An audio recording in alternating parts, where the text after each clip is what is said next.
Today on an all-new Dr. Phil, a missing mother and wife. I do not feel like Ed is acting like a husband that is missing his wife. A desperate daughter. Is it your fear that your mother is dead? Yeah. Accuses her stepfather. I think he killed her. Or his daughter, Lauren. Absolutely not. I just had a stroke. You're paralyzed, but 5 days after your wife has gone missing, you're typing up hooray for the Buckeyes. I can text very well, but I can't even hold a pen.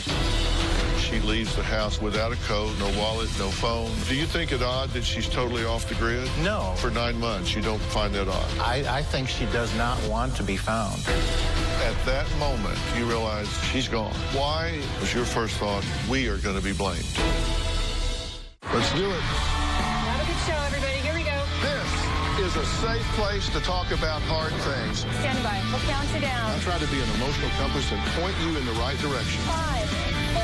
I am not giving up on you.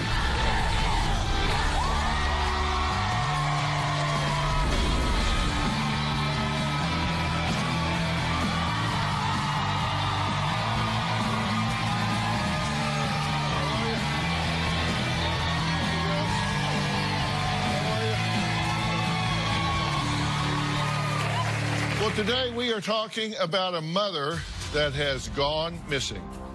It's a mystery that's tearing one family apart. Now, accusations are flying and tensions are mounting because everyone involved in this tragedy is desperate to know the truth about what happened to this beloved wife and mother. Now, Carie Zapletal vanished 8.5 months ago from the home she shared with her husband of 7 years, Ed.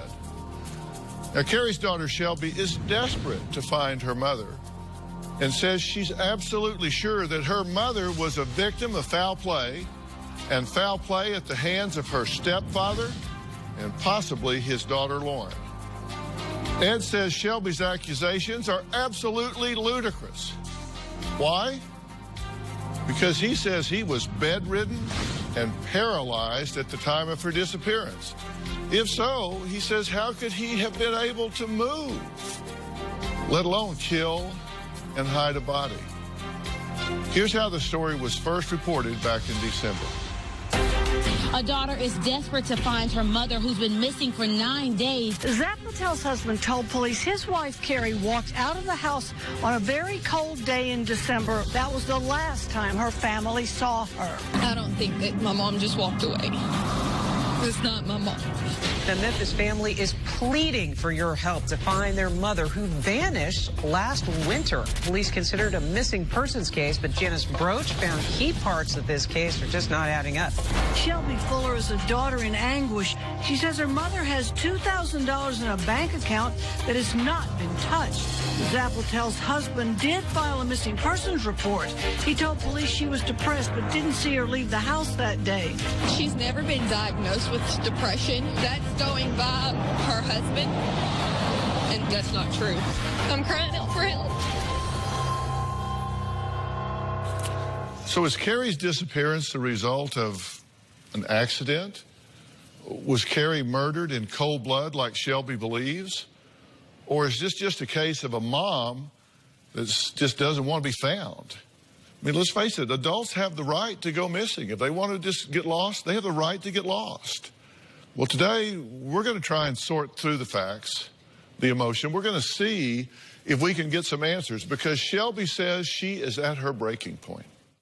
I truly believe that my mother's husband, Ed, has something to do with my mother's disappearance. A daughter is desperate to find her mother, who's been missing for 9 days. The relationship between my mom and Ed was abusive, mentally and physically. They fought all the time.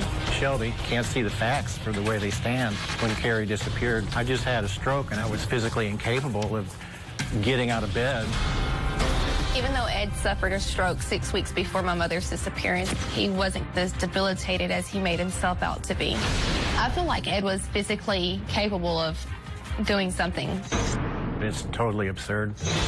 I do not feel like Ed is acting like a husband that is missing his wife.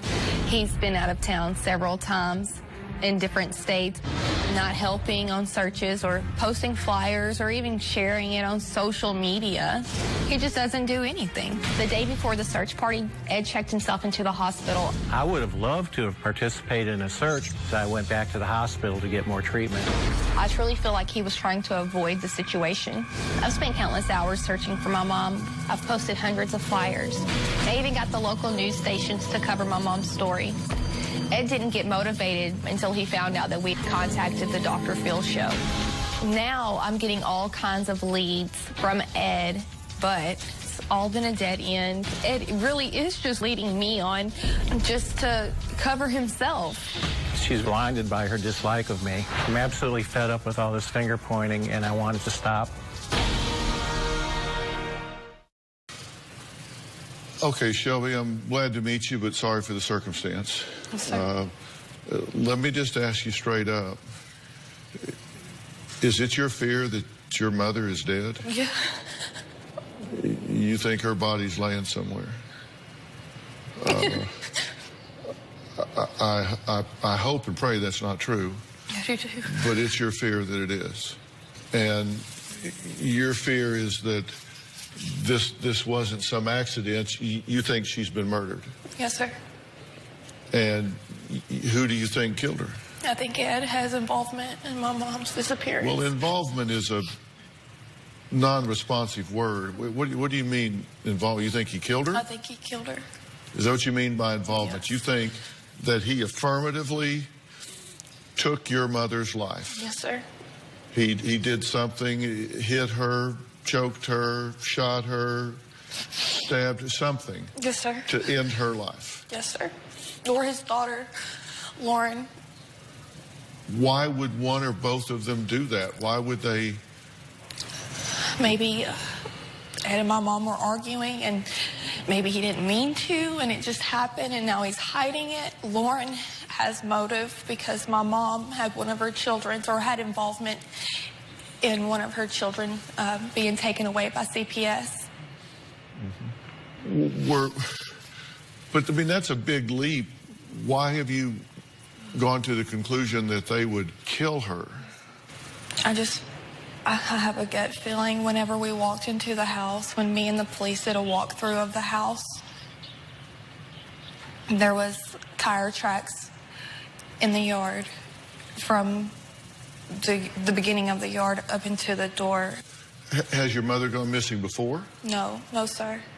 She's never. Now, the last time that you know of that your mother was seen was December 2nd. Yes, sir.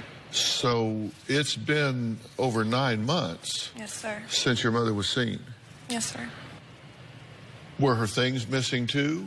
Did she like pack up things, and are those gone too? No, sir. My mom left her vehicle, car keys, identification, debit cards. She didn't even take a coat. Cell phone? No cell phone. She had a credit card, debit card with money on it, and left it? Yes. Car, keys, yes, everything's still there? Clothes still there? Clothes still there. What was the temperature that 34 degrees that night. And this is in Memphis, Tennessee? Yes, sir. And my research says the wind was out of the north at 18 miles an hour? Yes, sir. That night, so the chill factor would have been in the low 20s at least. So she has no coat, no car, no keys, no money, no nothing. And has any activity shown up since then? Any bank activity? No, sir. Any? Nothing. So she's gone off the grid. Totally off the grid. Because she just apparently walks out a door in sub-freezing temperatures and never to be heard from again. Right. So how did you learn about this? Did Ed call? No. My mom went missing on a Tuesday. I didn't find out till Thursday night. And how'd you find out? I was at my uncle's house whenever he received the call. From? Ed. So it was 2 days before Ed called anybody to tell them? Right. Didn't tell the police or anybody? He notified the police 24 hours after my mom's disappearance. Have you told him that you suspect he's done this? Oh, he knows. How could he do this if he was paralyzed? I don't believe he was as helpless as he's making himself out to be. But he had been in a hospital. He had had some event that caused paralysis. He'd been in a hospital. He'd been in rehab. You have no doubt that he had a legitimate physical event, right? That he had a stroke. He was in the hospital for 2 weeks. Whenever he was released from the hospital, he was not paralyzed. He posted on Facebook that he was not paralyzed. Coming up, the bombshell no one saw coming. He actually entered into a suicide path. Under what circumstances? What would be the trigger? Friday on an all-new Dr. Phil. My mom kicked me out when I was 15 years old. I did not throw her out. Ungrateful daughter? I was at her knees begging, I'm sorry. My daughter was recoiling in the chair. Or is mom delusional? Did you threaten that therapist? No, sir. You throw a check on the floor and say, have a nice life. This therapist's job is to bring mother and daughter together. Yes, sir. And as I And said, she says, I quit. That's Friday. my mother went missing on a Tuesday. Ed filed a police report on a Wednesday and did not tell me or any family members until Thursday. I immediately started asking Ed questions, and he couldn't give me any answers. And then he started getting frustrated with me because of my questions. That was making me suspicious and irritated. I feel like he's hiding something. Well, Shelbie is convinced her mother's husband, Ed, had something to do with her mother vanishing into thin air. I asked her what that something was. She said, I think he killed her, or his daughter that had an axe to grind over some CPS issues, child custody issues. Ed, on the other hand, says Shelbie has a vendetta against him. He says she has no idea that her mother had become completely out of control in the weeks before her disappearance. Take a look. Shelbie needs to realize that Carrie's got a lot of issues. Carrie's an alcoholic and a binge drinker. When Carrie's been drinking, she can get really crazy. One night, Carie and I started arguing, and she hit me in the head pretty hard. I saw stars. It shocked me because I just had a stroke. In addition to abusing alcohol, she's been known to abuse prescription drugs and some other things also. I've never witnessed my mom doing drugs. After Carie disappeared, several of Carrie's former co-workers have spotted her in various parts of town. Two of her co-workers went to a park where she had been seen. I was told she was totally incoherent at the time. Ed's trying to paint a picture that my mom is a crackhead or a prostitute. That idea is absolutely absurd. Right now, there's over $2,000 in my mom's bank account. If she were in the streets, strung out on drugs, why hadn't she touched her money? Carie suffers from severe depression. After my stroke, I could see that Carie was overwhelmed. She was growing more distant. She told me that she had guzzled an entire bottle of rubbing alcohol trying to commit suicide, and she was disappointed that it didn't end her life. That is not true. My mom was not suicidal. It's very difficult for Shelbie to accept that her mother's gone. She's looking for someone to blame. This is all on Carie. Ed, thank you for being here and talking about this. And I know that your wife's missing, and I'm very sorry for that. Sorry for your circumstances. I am for Shelbie's. This is terrible. Yes, it is. It totally devastated me. I ended up having to go on antidepressants, and I was just crying every day, all day, for quite a while. I just want to try and use this platform, the Dr. Phil platform, to bring some attention to this and some bright lights to this. And all I ask of you, and all I ask of you, is just a commitment to work with me to help figure out what happened. I want to emphasize the fact that I'm totally convinced that she's still alive, and she's been seen as recently as a week ago. I know I've talked to 6 different people who have seen her and talked to her. I've searched a lot, I mean, in many different places, but after she had been seen by a friend of mine on the street in that area, I went from store to store showing her ID, and she was positively ID'd by a clerk at this drugstore. She'd been seen in there buying beer. Let me get to that in a minute. Let me turn the clock back a little bit to December 2nd. What happened that night?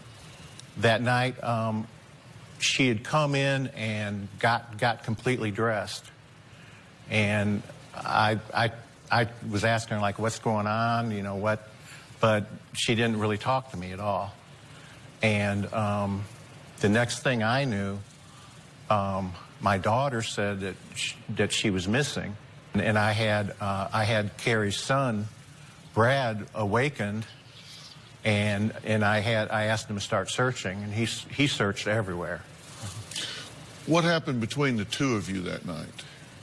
It was actually the previous night that she was just talking, like telling me how depressed she was, and we actually entered into a suicide pact. She said she couldn't live without me, and I was like, I can't live without you. She acted like I really wasn't there. She acted like I was almost already dead. It was really weird, because she didn't really seem to acknowledge the fact that I was alive and well, and I told her that I'm going to get better. I'm going to recover from this, and everything's going to be okay. So on December 1st, you entered into a suicide pact. Yes. And tell me about the suicide pact, the agreement. She was going to kill herself, and I would kill myself also. Okay, if you were saying you were going to get better, why would you enter into a suicide pact? Because I was convinced that I wouldn't be able to live without her. And where did this agreement take place? In my hospital bed at the house. So you have a hospital bed at your house? Yeah. And did she get into bed with you? Yeah, she got into bed with me, and you know, we snuggled and cried, and you know, I tried to comfort her. Yeah, we were embracing. And so you agreed to kill yourselves under what circumstances? What would be the trigger for you killing yourselves? That wasn't really discussed. It was just discussed in very general terms. There was no details specified, you know, how we were going to do it or anything like that. But That doesn't sound like a suicide pact. Well, whatever you want to call it. I don't want to get into semantic argument here, but that's what that was. I mean, in my opinion, it was a suicide pact. And you've never mentioned that to anybody before now? No, I guess not. How was she throughout the day? She was acting really disoriented. There was just something missing. And later, for someone in electronic age to go totally off the grid for 9 months strikes me as really odd. On the new season of Dr. Phil.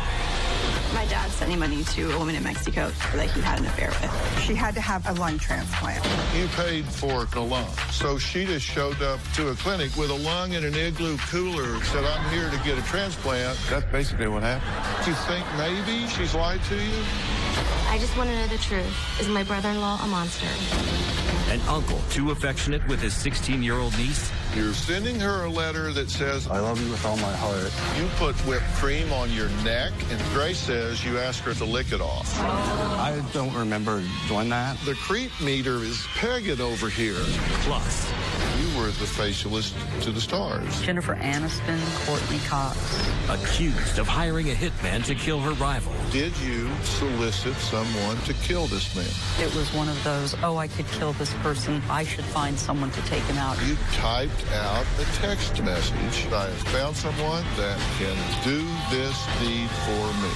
This fall on Dr. Phil. Ever since my mother's disappearance, Ed's stories of what happened that night have constantly changed. Ed says that he saw my mother before she left the house, and then he says that he didn't see my mother. He said that she was asleep on the couch wearing a pink bathrobe, but then later on said that she was wearing a black sweater and dark blue jeans. Because his stories keep changing, it makes me even more suspicious. You say she had rigged the couch kind of like to make it look like someone was under the covers when they weren't? That's a new story, too. According to my daughter, yes, that's the way my daughter discovered. And when did you actually discover that she was missing, that she wasn't under that blanket? Well, I didn't discover it. My daughter did. When was it discovered that she was gone? It was about 8 o'clock on the night of the 2nd. Okay, so she was in your hospital bed making a suicide pact on the 1st. Right. And then the next morning, you don't know whether she was there or not. Did you see her the next morning? Yeah. You saw her the next morning? Yes, You see her throughout the day? Yes. And how was she throughout the day? She was acting really disoriented. It was difficult for me to have any kind of conversation with her. Disoriented in that she didn't know who she was, where she was, what she was doing, or just kind of out of it, or all the above. Walking around, was she disoriented as to person, place, and time? No, not really. Not that I could tell. Okay. She knew who she was. Yeah. She knew where she was. Yeah. She hadn't had like a psychotic break. Right, but it's really hard to describe, but... Well, you're doing a good job. So. She didn't act like I was who I was. I'll put it that way. It seemed like she wasn't really aware or ready to accept the fact that I was back home. You know, this is it. We're together now. And I don't know how to describe that any better, but there was just something missing. Was she bothered by your paralysis? Was this an issue? Oh, absolutely. And she really didn't think I was going to get better. As a matter of fact, she stopped seeing me. I was in the hospital for 2 or 3 weeks, and then I went from there to a rehabilitation center, and I was there for another 2 weeks. And your position is you'd been in the hospital, then in rehabilitation, now you were home in a hospital bed. Despite her suspicions, you're saying you couldn't have harmed her if you wanted to? No, absolutely not. In fact, the only reason I was discharged when I was is because I didn't have any insurance. And they had gotten as far as they could with charity work with me. They told me before I left that I was being discharged because I was there the maximum length of time. But at any time I could call 911 and get readmitted. But you still had issues with paralysis and other symptoms from the original event of the stroke. You were still I was a vegetable. I couldn't get out. I couldn't get out of bed. The only way I got out of bed at all was her brother Bradley would lift me up, and I'd put on a harness, and he would put me in this lift, and I'd be suspended from the harness, and then he could roll me around the house. All right, and then you had originally told the police that she leaves the house about 8:30 that night, as far as you know, without a coat, no wallet, no keys, no phone, no vehicle. Poof, she's gone. Disappears. You have no idea where. Right. I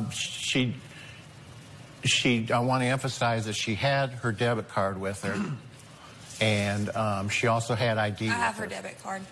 Pardon? I have her debit card. The one that I was looking for? The one that was at your house whenever the police did the search. But there was no big blow-up or anything. She was just gone. I was told that missing persons case, they've got to be gone for 48 hours before it can be reported, or before they'll start looking for her. Did she tell you she was leaving? No. However, did you tell the police she told you she was leaving? Not so much I'm leaving, but I can't take this anymore. She told me over and over, this is too much for me. All right, well, we're going to take a break here. Next, we're going to meet Ed's daughter, who says she was in the house the night Carie went missing. We'll hear her firsthand account of what was happening days and hours before Carie vanished. We'll be right back.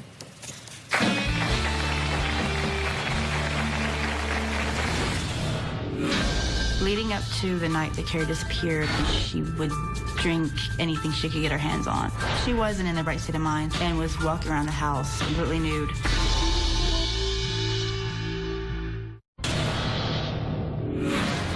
I don't feel like my mom was depressed, nor has she ever been diagnosed with depression. At one point, Carie completely lost it. I had to take her to a hospital. She didn't really know who I was. When the doctor asked her who the president was, she said Ronald Reagan. My mom was in liver failure. She wasn't losing her mind. The doctor said if we had not brought her in, she would have died within the next 24 hours. Ed was going to let her die. Shelbie and her stepfather, Ed, say Carie Zapletal vanished and went off the grid nearly 9 months ago. Now, Ed describes his wife, Carie, as a drunk who suffered a mental breakdown and tried to commit suicide in the weeks before she disappeared. Well, Ed's daughter, Lauren, was living with Ed and Carie back in December when Carie got dressed, walked out the door without car keys, phone, wallet, or coat, in the 34-degree weather with a howling north wind. Leading up to the night that Carie disappeared, she was sleeping a lot. She wasn't getting up and moving around. She would drink anything she could get her hands on. She wasn't in the right state of mind and was walking around the house completely nude. It was really strange behavior because nobody had seen her acting this way. The night that Carie went missing, I was in my bedroom, door shut. My dad was in his room watching TV. I think it was around 8:30 at night. My dad called me and he goes, see if you can get the charger from Carie. So I went into the den, it looked like she was there, and it was just a blanket. Now, Ed's sister, Lori, says she visited Ed in rehab just 8 days before Carie went missing.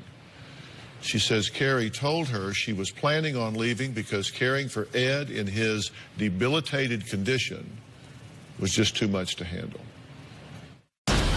After the stroke, Ed was in the hospital for approximately 6 weeks. Carie was by his side constantly. However, once he went to rehab, we could not reach Carie. So I called the rehab facility. Not only had she not visited, he had never been signed into the facility by any family member. I immediately booked a flight to Memphis. When I walked in the door and saw my brother, he could not sit up, he could not stand up, he could not feed himself, but his first question to me was, "Where's Carie?" The very next day, I made sure that Carie came with me. Over the next couple of days, I started getting texts from Carie saying that she wanted out, she couldn't take it anymore, she was going to leave. I was so worried about my brother being in her care, but Ed was adamant about going home. After Ed was released from rehab, I received a call from Ed. Carie had hit him in the head several times. My worst nightmares had come true. Really curious because I think what Lori is describing, what Lauren is describing, what Ed is describing, to me from a professional standpoint, sounds like someone that was in an acute state of mental illness, that they were in a breakdown. And if you're suffering from mental illness and you're pouring alcohol on top of that, it really exacerbates your problem-solving ability, skills. It really creates problems there and gets in the way of your coping skills at the same time, which leads to what commonly is referred to as a meltdown or a breakdown, and that's kind of what you guys seem to be describing. And is that a fair characterization of what you were seeing? Yes, very unusual behavior for my sister-in-law. I had never seen her act in this way. And were you in contact with her during the same period of time? Were you talking to her on a daily basis, every other day, I was not talking weekly? to her on a daily basis. I was not. How was she when you last talked to her? She was fine. She was cooking. She was seeing who all was coming over for Thanksgiving. Did your mother have problems with alcohol or drugs? She did, with alcohol. And I've heard when you say rumors. problems, was she a binge drinker? Was she a daily drinker? Would She would binge. drink There to the was point times of- where she would go months without drinking, and then there was times where she would drink for a few days. Is it possible that the pressure got to her and I don't believe she was medicating herself with alcohol and got into a really drunken stupor, got into a binge during this period of time? I don't believe so. Why would you? Why would that not be a possibility? I mean, she could have been drinking, but I don't think that it would have led to her disappearance. And why She would would have you had rule to that out? She would have had to have sobered up sometime. Yeah, so you've not known her to go on a 9-month binge. She's never, any binge that she's ever went on, she's stayed in contact with everyone. Help me understand something. You were saying that you were paralyzed. That's not adding up for me, and I need you to help me understand that. Friday on an all-new Dr. Phil. Is mom delusional? People say you stole an ambulance. That is the legend in the fire department. No, sir. I took my ambulance down to the beach. So you just borrowed the ambulance. That's Friday. Closed captioning provided by... Safe, non-habit-forming Midnight. Unlike some sleep products, it's drug-free. It can help you fall asleep and stay asleep so you can wake refreshed. Midnight, the drug-free way to get the sleep you need.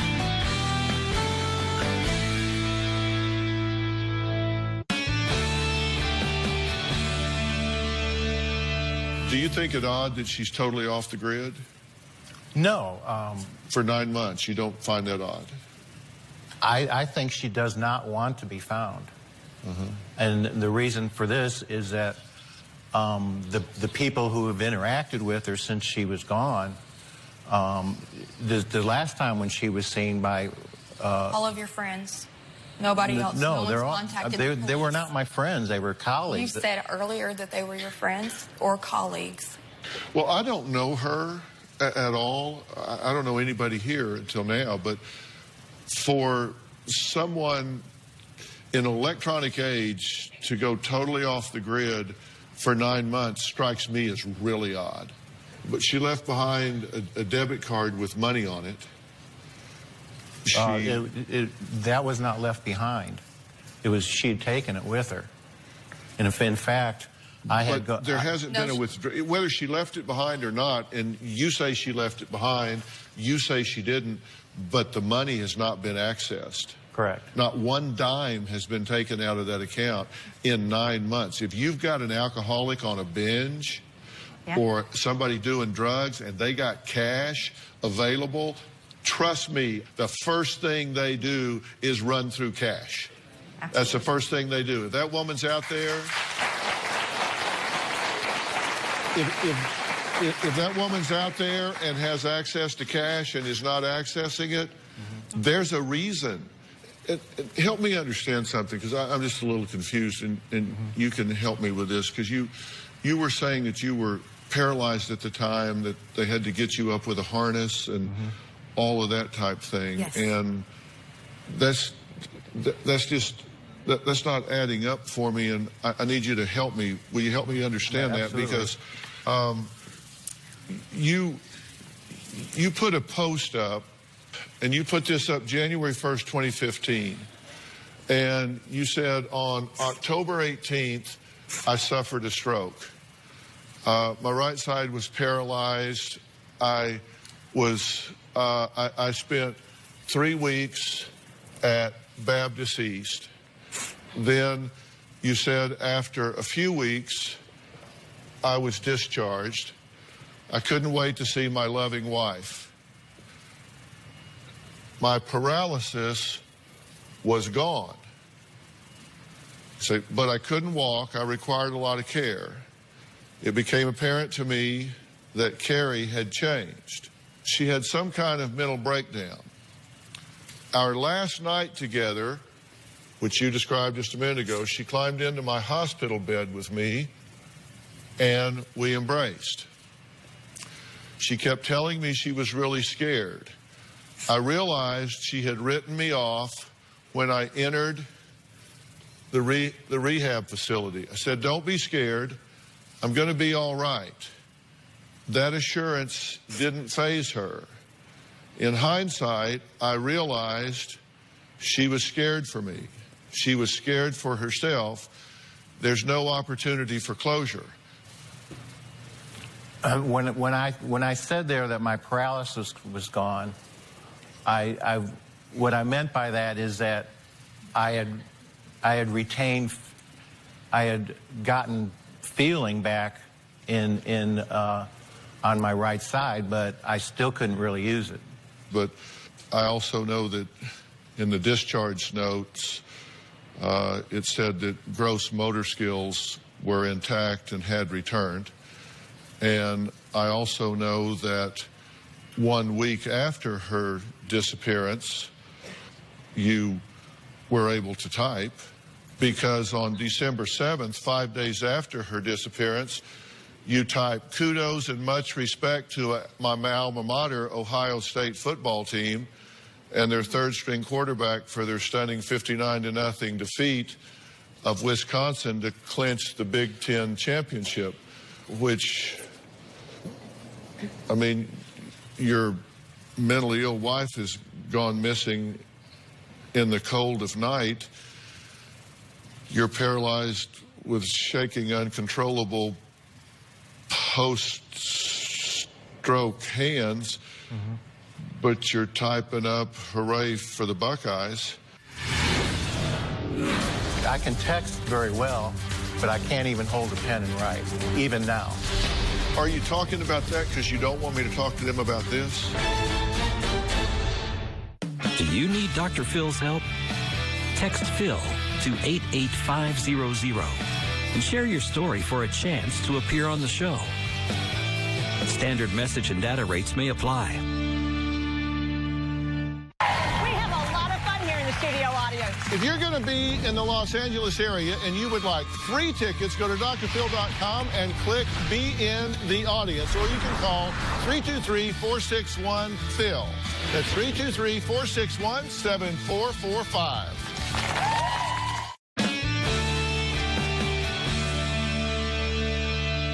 Your mentally ill wife has gone missing in the cold of night. You're paralyzed with shaking, uncontrollable post-stroke hands, but you're typing up "Hooray for the Buckeyes" 5 days after. So it's just inconsistent. I didn't really have difficult on my phone because it wasn't any gross movements. But so you had fine motor movement? Yeah, to an extent. I mean, enough to for example, Look, I'm not saying it means you did something ugly to your wife. I'm not saying that. I understand. I'm just trying to understand things so I can reason this out. I'm trying to explain. I'm just trying to find this woman. Right. I can text very well, but I can't even hold a pen and write, even now. I mean, that's just you know, my abilities. If I try to write something, it's totally illegible, but I can find my way around the keyboard. But it doesn't strike y'all at all odd that in 9 months this woman is totally off the grid? Odd? It strikes us really odd. But I just asked them, they said no. What is difficult is during the time that I was at the rehab and I engaged Carie, in fact, I insisted that she go see Ed because she hadn't been at the rehab at all. And so on the 21st of November, I picked her up at her home and made her go to rehab. That was a very interesting moment when I walked into the house because the thing she wanted me to do immediately was to take her to the store to get cigarettes because she hadn't had a cigarette in 2 days and she was shaking. So I did that. Not only did I take her, I had to pay for them. And then she got her stuff together, and I took her to rehab. Are you talking about that because you don't want me to talk to them about this? No, what I wanted to tell you about, absolutely not.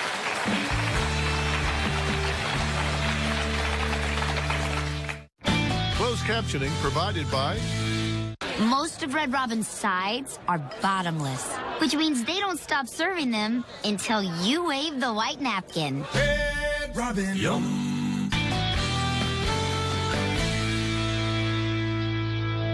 Ready to get real? Go to drphil.com for advice on relationships, parenting, finances, and more. Plus, weigh in on your favorite episodes, share your stories, and find support in the Dr. Phil community. When you sign up for the community, you will automatically be subscribed to the Dr. Phil Show newsletter. Log on to drphil.com today. We have run out of time today, and there is so much more to get to.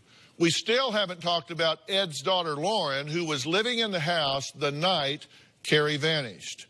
I have a lot of questions for her. You'll find out what Lauren said during her field taping interview that I found very odd and incredibly telling. Here's a preview of tomorrow's show. Tomorrow on an all-new Dr. Phil, her stepdad's given her leads. Telling her about sightings of her mother all over town. That go nowhere. Feels like I'm just on a wild goose chase. Dead end, dead end, another dead end. Ed said that my mom was spotted here. They have surveillance cameras. If my wife had been missing, I'd be camped out over there till they freeze-framed that woman walking in that door. It just didn't occur to me to do that. Maybe now.